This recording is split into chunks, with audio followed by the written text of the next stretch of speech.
We are back, and you're listening to the Critical Hour on Radio Sputnik. I'm Wilmer Leon, joined here by my co-host, Garland Nixon. Thank you, Wilmer. President Putin lashes out at West's, quote, vanishing, end quote, hegemony, outlines Russia's goals. As the Russian leader noticed, Russia will, quote, take other steps to build a more democratic world, end quote. For insight into this, let's turn to our next guest. He holds the John J. and Rebecca Moores Chair of History and African American Studies at the University of Houston. He's one of the most prolific writers of our time. His latest book is entitled The Counter-Revolution of 1836, Texas Slavery, Jim Crow, and the Roots of American Fascism. Dr. Gerald Horne, as always, sir, welcome back. Thank you for inviting me. Western countries are desperately clinging to their, quote, vanishing hegemony, end quote, but the unipolar world order is becoming a thing of the past, Russian President Putin said in his address to the audience of the 10th Moscow Conference on International Security yesterday. Your thoughts, Dr. Gerald Horne? Well, I think he has a point. And I must say that ordinarily, when I see articles in the newspaper concerning Henry Kissinger, I automatically use them to line my birdcage. But the most recent article involving Secretary Kissinger needs to be considered because he says that Washington is staring into the abyss by seeking to confront Russia and China simultaneously. Now, if this were a court of law, he could qualify as an expert witness on that question because it was in 1972 that he made the entente, the overture to Beijing, which I would maintain was critical to the ultimate collapse of the Soviet Union by 1991. That is to say that despite this bleating and braying on Wall Street and Washington about how the collapse of the Soviet Union was a result of Reagan's Star Wars, was a result of other fantastical schemes, it was actually old-fashioned geopolitics. And so now Mr. Kissinger is recognizing that Washington has overstated its strength, that it does not realize that it is going to have difficulty, to put it mildly, confronting Beijing and Moscow simultaneously, particularly after having built up Beijing in recent decades to being the juggernaut that it is. And I think Mr. Kissinger also was reflecting upon what future historians might also see as a turning point. That is to say, the delegation led by Speaker Nancy Pelosi to Taiwan, followed by the delegation led by Senator Ed Markey of Massachusetts to Taiwan. This has Beijing's quite upset, to put it mildly. And you can expect more attempts to intimidate to Taiwan, which, of course, China sees as its own territory. And I must say, Washington may have opened the door, a door that it did not need to open, because as we speak, there is a growing movement for sovereignty in the Hawaiian archipelago, which the United States seized illicitly in the 1890s and incorporated as a state in 1959. Imagine, if you will, if China, without the permission of Washington, would send a delegation to Honolulu. The United States would consider that minimally a gross interference in China's in Washington's and the United States' internal affairs. And then with regard to this multipolarity, which the Russian-Chinese de facto alliance signals, and by the way, they're planning military maneuvers within days, which I'm sure will be causing grave consternation at the Pentagon.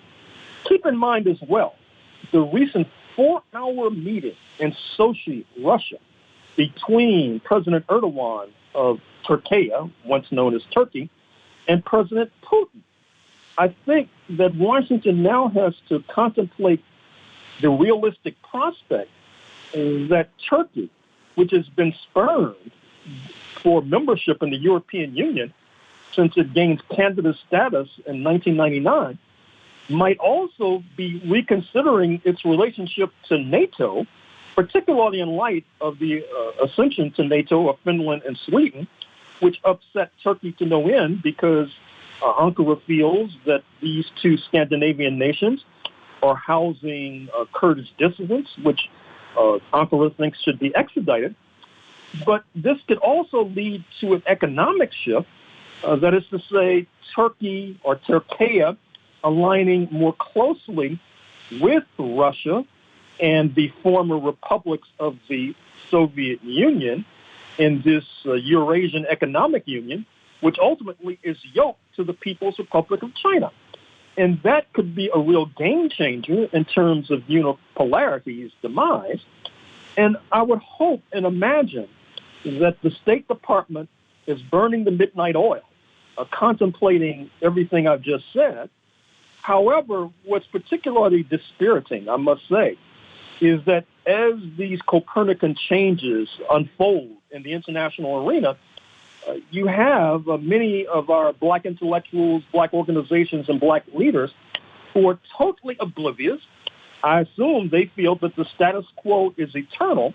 And I'm afraid to say that those who've taken such a lunatic idea in the past have had their fingers burned minimally. There's an interesting story in Sputnik. Russia plays key role in Africa's military and economic stability. South Africa's defense minister. I think two things are interesting about that. One of the comments that were made by the South African representative, Russia was never a colonizer of Africa. I think we know who that's aimed at. But later on, we look down the story and what they say is that Africa is, quote, beginning to wake up as a unitary force that must be respected. And that makes me think of Malcolm X's discussion about black people are going to wake up and how important it is for people to wake up before they can move forward and assert themselves for independence and strength. Your thoughts? Well, certainly there is something to that. I've seen more and more in the African press a recognition of the demographic reality that within decades, Africans will comprise about 1/4 of people on planet Earth. Africans are about 12, 13, 14% as we speak. Africa comprises already 54 members of the United Nations General Assembly of a body of about 200. There was talk when Sergei Lavrov, the Russian foreign minister, visited Uganda about restructuring the United Nations Security Council to guarantee African membership and a more diverse membership on that penultimate body. And I think as well that that reference to Russia not being a colonizer needs to be taken very seriously, because as the Western European nations led by Britain and France were sailing south to plunder Africa and west to plunder the Americas, Russia was moving east with, as we have said before, their window on the Pacific, Vladivostok, only established about 1860. And at the same time, we recognize that Russia has a unique history with regard to black people. I'm not sure if your audience recognizes that the man considered to be the father of the Russian language, speaking of Pushkin, the great poet of the 19th century, was of African descent. Can one say something similar about France or Germany or Britain or Portugal or Spain, for example? And so these realities are becoming ever more glaring. And with regard to that meeting that took place in Moscow that opened our discussion, interesting to note that the South African defense minister was present. The defense minister went despite stinging criticism, interestingly enough, from the Voice of America correspondent speaking of the U.S. propaganda arm, which has correspondents in South Africa. That correspondent makes a habit of scorning and scoring Africans who venture beyond the demarcations that Washington has set. But I'm afraid to say that that particular correspondent, speaking of Darren Taylor, that is his name, is going to probably have to ruin his larynx and his voice box by screeching and screaming about such visits as the South African defense minister to Moscow because that's going to be the wave of the future. And to your point about the wave of the future, there's a piece in popularresistance.org, Africans strategize in Washington against Western-backed leaders.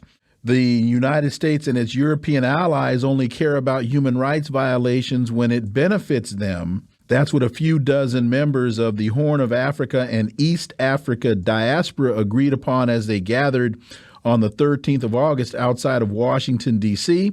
This was a regional conference of the National Unity Platform, a political party in Uganda, brought together members of the country's diaspora from New York to D.C. And final point, the West wants to change regimes for itself, not for Africans. We remember Libya. Your thoughts, Dr. Gerald Horne? We certainly do remember the overthrow of Muammar Gaddafi in Libya approximately a decade ago. And I might add that one of the reasons for his execution was that he was trying to move away from U.S. hegemony, move away from the dollar. And in that regard, keep in mind that President Xi Jinping, who has been in China ever since the outbreak of COVID, is making his first foreign trip. Where is he going? To Saudi Arabia, which is quite striking because it's bruited that on the agenda with the de facto leader, Mohammed bin Salman, in Riyadh, will be some discussion of moving away from the dollar with regard to trading Saudi's valuable commodities, speaking of oil, to their most valued customers, speaking of China. Now, contrast that with Mr. Biden crawling on hands and knees to Saudi Arabia just weeks ago and basically being spurned. And speaking of Saudi Arabia, those men and women from Africa meeting outside Washington have a point, because Saudi Arabia, as you know, is a mass human rights violator. Scores have been executed already this year, with scores more lining up to meet a similar grisly fate. And yet, that did not prevent Mr. Biden from kissing the ring, figuratively, of Mohammed bin Salman. And so I'm happy to see that these African exiles had the gumption to come to Washington, or at least the outskirts, to basically unmask the hypocrisy and double standards of U.S. foreign policy. The other thing is Africa's going to play a significant role in this, I guess, new world order that China and Russia are putting together, and I think they realize it. Got about 2 minutes if you could comment on that. Well, certainly that's the case, and I would urge and caution people in the black community in particular to try to refrain from tailing after the State Department with regard to China bashing. What I mean is it's inconsistent and incongruent, on the one hand, to talk about taking the United States to the United Nations and to the World Court with regard to genocide and human rights violations against black Americans, and on the other hand, tailing after U.S. foreign policy when it comes to China bashing. I mean, what do people expect? That when they get to the United Nations or the World Court, won't they need allies? And I dare say that even our Cuban friends will be reluctant to ally with black Americans who tail after U.S. foreign policy, because they've had enough experience with our community to know that too often in the past, we have basically put an emphasis on the second word in our self-descriptor. That is to say, African American, with the emphasis being on, I'm afraid to say, American. Dr. Gerald Horne, as always, thank you so much for your time. Greatly, greatly appreciate that analysis. We look forward to having you back.